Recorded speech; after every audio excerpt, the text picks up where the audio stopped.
From JBS Studios in Greater New York, this is the JBS News Update with Teisha Bader. I'm Teisha Bader with the JBS News Update for Tuesday, February the 27th, 2024.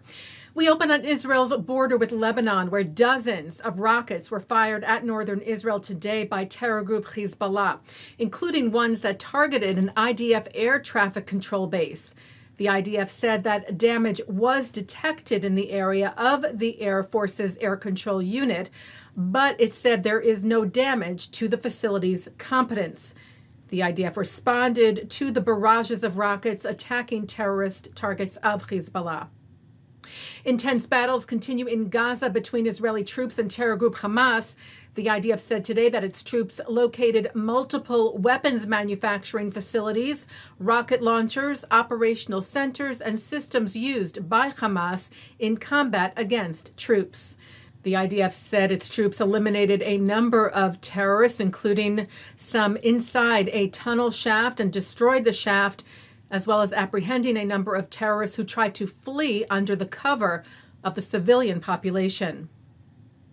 The families of the hostages in Gaza with dual Israeli-American citizenship sent a letter to the U.S. House of Representatives and Senate chaplains today, requesting that they dedicate the opening prayer on March 7th, the day of President Biden's State of the Union address, to the hostages and their families. They wrote, by incorporating a prayer for the remaining hostages and their families, you would draw attention to their plight, but also convey a powerful message of solidarity and hope, and demonstrate the power of prayer.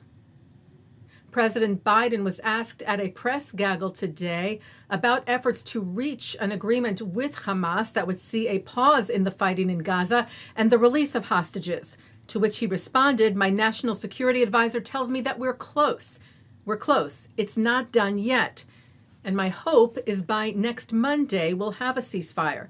The Times of Israel cited a Hamas official saying that Biden's statement was premature, that there were still gaps to be bridged. Last night, the president was asked about the situation and possible agreement by late-night host Seth Meyers, who asked if there was a path forward.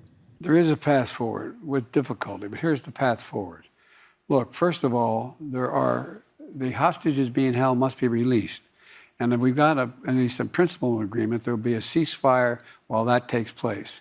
The president also commented on Israel's current government and warned of a possible loss of support because of it. Israel has had the overwhelming support of the vast majority of nations. If it keeps this up without this incredibly conservative government they have, and Ben Gvir and others, I've known every major foreign policy leader in Israel since Golda Meir, they're going to lose support from around the world. And that is not in Israel's interest.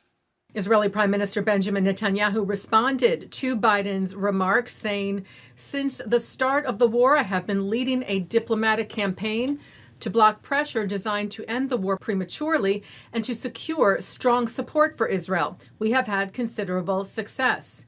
Netanyahu cited a recent poll which shows, he said, that 82% of the American public supports Israel, meaning that 4 out of 5 U.S. citizens supports Israel and not Hamas.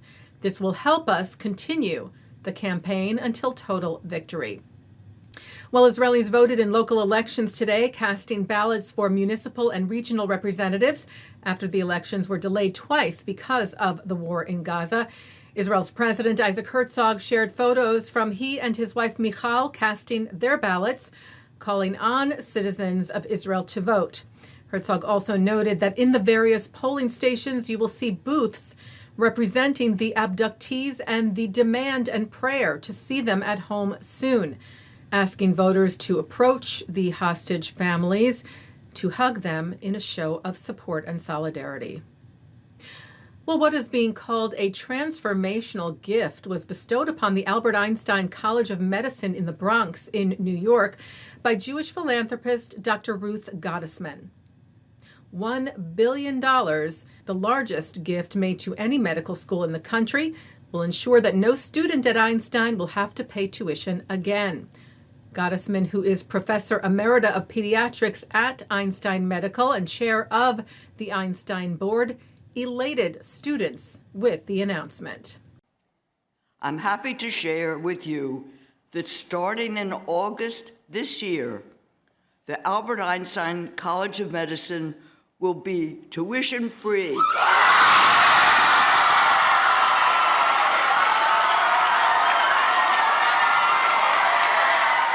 The New York Jewish Week for JTA noted the college was founded by Yeshiva University back in 1955, and in 2015, YU transferred ownership to New York City's Montefiore Medical Center, though the two remain affiliated.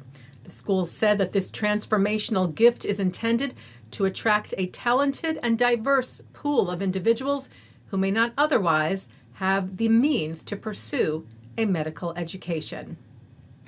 Taking a look now at our programming for tonight on JBS for Tuesday, February the 27th. At 7 o'clock, it's the short film If We Never See Each Other Again, based on interviews with Kindertransport survivors. At 7:30, in a live program from Central Synagogue, Ambassador Deborah Lipstadt joins Central's Rabbi Angela Buchdahl to talk about the rise in hatred against Jews following October the 7th and what we can do to advocate for stronger action against antisemitism.